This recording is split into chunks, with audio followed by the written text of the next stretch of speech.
Ah, te voilà, Raoru.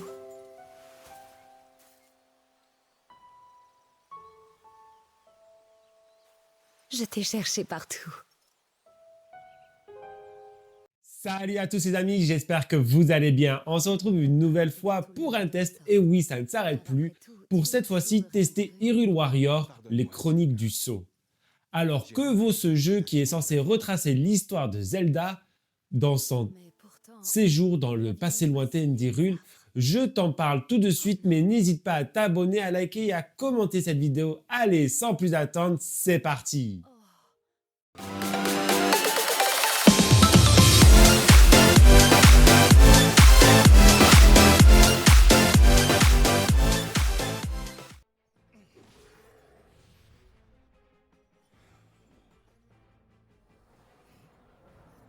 Avant de rentrer dans le vif du sujet, un petit rappel s'impose. Le style du jeu Muso consiste à combattre des multitudes de vagues de monstres dans des maps de taille limite avec différents personnages qui possèdent chacun un style de mouvement propre à chacun. Maintenant que nous avons défini qu'est-ce qu'était un Muso, parlons à présent du jeu en tant que tel. Vous voilà plongé dans le voyage temporel de la princesse Zelda. Pour ceux qui connaissent Tears of the Kingdom, et pour les autres, au début de celui-ci, Zelda se retrouve malgré elle téléportée dans un passé lointain, celui de la naissance du royaume d'Hyrule. Ici, sur le papier, l'histoire avait de quoi être prometteuse, en vue des cinématiques que l'on pouvait voir dans Tears of the Kingdom par rapport à la vie menée par Zelda dans cette ancienne vie, et l'avènement surtout de Ganondorf. Malheureusement, le jeu nous sert une histoire convenue, dont la seule surprise au final est ce mystérieux golem aux apparences de Link, qui se joindra au combat contre Ganondorf. Oui, car pour ma part, j'aurais aimé que l'histoire approfondisse les événements tragiques que compte le jeu de base sur cette période, avec l'ascension de Ganondorf en roi démon. Mais ici, cette ascension se fait en 5 heures montre en main, sans réellement l'approfondir, en nous réservant au final les cinématiques déjà présentes dans le jeu principal, en y ajoutant une ou deux entre les cinématiques principales, mais ça n'a pas grand intérêt au final. Ce que l'on pourrait déplorer, c'est que, comme dans le jeu principal, la présence de Ganondorf est très anecdotique alors qu'il est censé être l'antagoniste principal de cette guerre qui a ravagé Hyrule à sa création. Alors oui, vous en apprendrez un peu plus sur le destin funeste des Sonao. Le jeu vous offrira au moins un peu de lore sur le pourquoi les Sonao ont disparu. Mais là aussi, on a l'impression que les développeurs à travers l'histoire de ce jeu ont cherché des fois des idées pour augmenter la durée de vie, quitte à en oublier l'antagoniste principal de cette guerre, Ganondorf. Oui, car moi j'ai vraiment l'impression que, et vous l'aurez aussi sûrement cette impression, qu'au fur et à mesure de l'aventure, la présence de celui qui a déclenché en fait la guerre des Sceaux, il n'est pas si présent que ça, et il est même remplacé limite par un autre antagoniste. Si l'histoire principale est convenue, sans vraiment surprendre le joueur, le contenu annexe, lui, est pas non plus extraordinaire. Si la map se remplit très vite d'icônes en tout genre, ce n'est que pour donner l'illusion du contenu. Car, au final, les 2 tiers des icônes qui apparaissent au fur et à mesure de votre progression ne sont que des échanges de matériaux vous permettant de débloquer une nouvelle action d'un de vos personnages, lui rajoutant des cœurs par exemple, ou bien augmenter la puissance des attaques synchronisées, et ceci ne sont que des exemples, mais ça reste vraiment du factuel. C'est juste du click and collect au final. Pour le tiers restant, il s'agit de combats annexes non scénarisés, ne servant au final que pour la récolte de matériaux pour les 2 tiers des autres points comme dit précédemment, ou bien le recrutement de personnages secondaires qui n'apportent pas non plus grand chose au gameplay ou à l'histoire.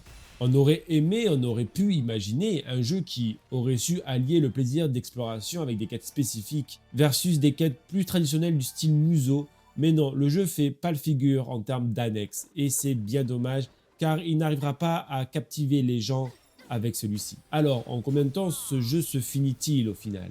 Si vous rushez la principale, comptez entre 15 et 20 heures qui vous suffiront largement pour venir à bout du soft.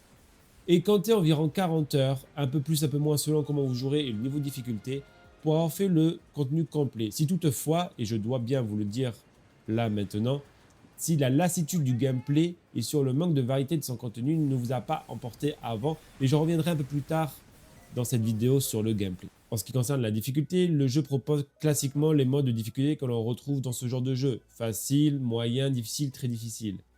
Et quand on se le dit, si vous ne voulez pas rouler sur le jeu rapidement, les modes les plus difficiles sont à privilégier. Rien de bien extraordinaire pour ces modes et ils sont au final assez simples. Ici, le développeur a juste augmenté le point de vie des ennemis et a augmenté aussi la puissance de leurs attaques. Mais au final, si vous savez très bien utiliser l'esquive, vous n'aurez aucun souci à venir à bout de ce soft en très difficile. Quant au boss spécialement conçu pour cet opus, un sentiment de déjà-vu par rapport à ceux de Tears of the Kingdom. Vous les verrez, vous direz « Ok, ce sont potentiellement des versions un peu plus jeunes que celles qu'il y a dans Tears of the Kingdom ».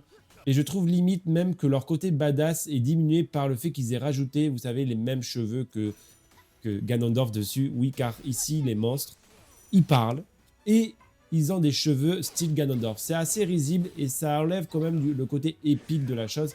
Car quand on joue à un Zelda, on aime aussi cette magie que ça nous procure de voir des boss uniques et incroyables à combattre. Et là, ils sont tous sauf incroyables, malheureusement. Parlons à présent de la technique. Alors, la suite jeu, est-ce qu'elle s'en sort? Je dois bien avouer que le jeu est très fluide en combat. Malgré les hordes d'ennemis, celle-ci, que ce soit en mode nomade ou en mode docké, remplit très bien sa tâche d'afficher un contenu fluide et dynamique. Mais, car oui, il y a toujours un mais les amis, cela est rendu possible grâce aux textures dégueulasses et au vide sur les maps. Il n'y a quasi rien à casser sur les maps, pas grand chose à afficher. On sent que le compromis a été énorme pour afficher un framerate constant avec pas mal d'ennemis à l'écran. Bémol aussi sur les cinématiques, qui, en plus d'avoir des micro-saccades pour certaines, ont une sorte de filtre pâle qui délave les couleurs et tranche avec les couleurs in-game qui sont beaucoup plus vives. En version nomade, le bas blesse, le jeu aliase énormément, le jeu est moins net, la sensation de jouer sur une version downgradée par rapport au docké est vraiment présente, mais cela est pour assurer un jeu fluide et dynamique console en main. Pour ce qui est de la DA, on retrouve sans surprise le même moteur du jeu que Tears of the Kingdom, et toute la DA de celui-ci.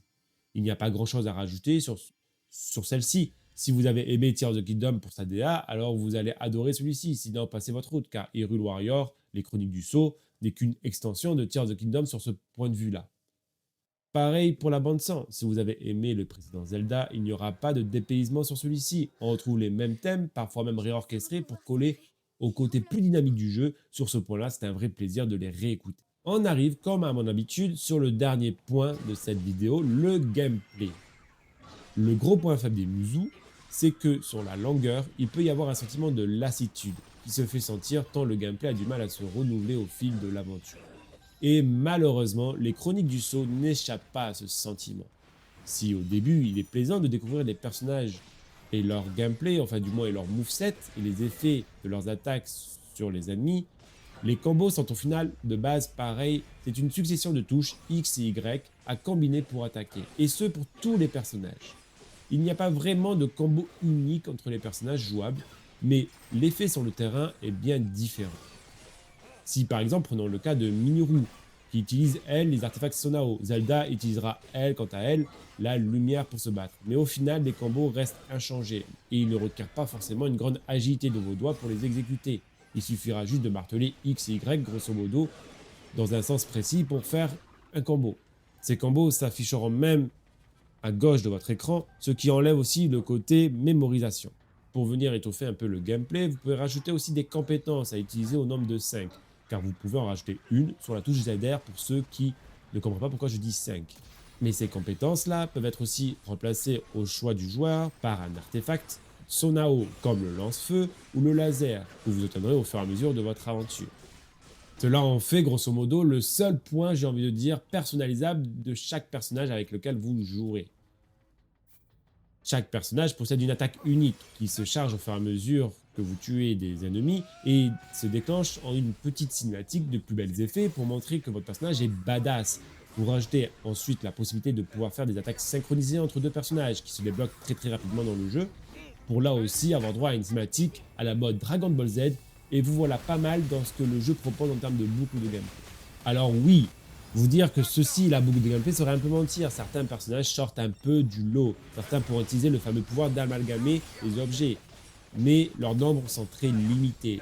D'autres, de par leurs mouvements et leurs attaques, seront plus fun à jouer. Mais celui qui reste le plus personnalisable, c'est le mystérieux golem, qui est le seul à pouvoir changer de type d'arme par exemple, et avoir son moveset évoluer selon l'arme que vous prendrez. Et mais heureusement pour vous les amis, le jeu propose 4 personnages jouables pour chaque quête, pour chaque mission que vous allez faire. Donc vous allez pouvoir switcher, et ce switch se fait très rapidement, je dois le confesser aussi, de personnages afin de varier votre gameplay, enfin du moins les movesets à l'écran pour atténuer un peu le côté de lassitude. Mais je dois le confesser, si le jeu commence lentement, en vous proposant au début que peu de personnages, le casting s'étoffe au fur et à mesure de l'histoire, et je dois bien vous dire que le point culminant du gameplay se trouve aux alentours d'une dizaine d'heures où on a un sentiment d'addiction qui est présent et on n'a plus envie de lâcher la manette. Toutefois, et je dois bien aussi vous le dire, c'est que passé cette dizaine d'heures, ce sentiment s'estampe et vous vous trouvez assez rapidement plongé dans un sentiment de lassitude. Mais malheureusement, passé cette dizaine d'heures, elle ne se renouvelle plus ou plus vraiment, ce qui fait que on finit vraiment par être lassé de celle-ci. Un dernier mot aussi sur la caméra qui parfois se place très mal et vous bloque même contre des rochers et un ennemi et vous ne pourrez plus bouger. Pareil pour les phases, vous êtes en vol, elles sont pas très nombreuses mais je ne les trouve pas très bien réussies. Très vite ça devient le fouillis avec vos artefacts Sonao par exemple et ça devient vraiment très vite illisible à l'écran. C'est bien dommage car ça amène quand même une variété dans le gameplay mais celui-ci est assez raté. En conclusion les amis, le jeu est bon mais décevant. L'histoire n'apporte pas grande nouveauté par rapport à ce que l'on apprend dans Tears of the Kingdom et son gameplay qui peut se montrer addictif, sur la longueur peut offrir un sentiment de lassitude car passé la dizaine d'heures, celui-ci n'évolue plus beaucoup. À cela, rajoutez une caméra qui peut être capricieuse et un style de jeu qui ne plaira pas à tout le monde et vous avez un Hyrule Warrior bon mais loin d'être extraordinaire. Voilà ce que je pouvais vous dire sur ce jeu. N'hésite pas à t'abonner, à liker et à commenter. On se retrouve très bientôt pour une nouvelle vidéo. En attendant, prenez soin de vous. Bye!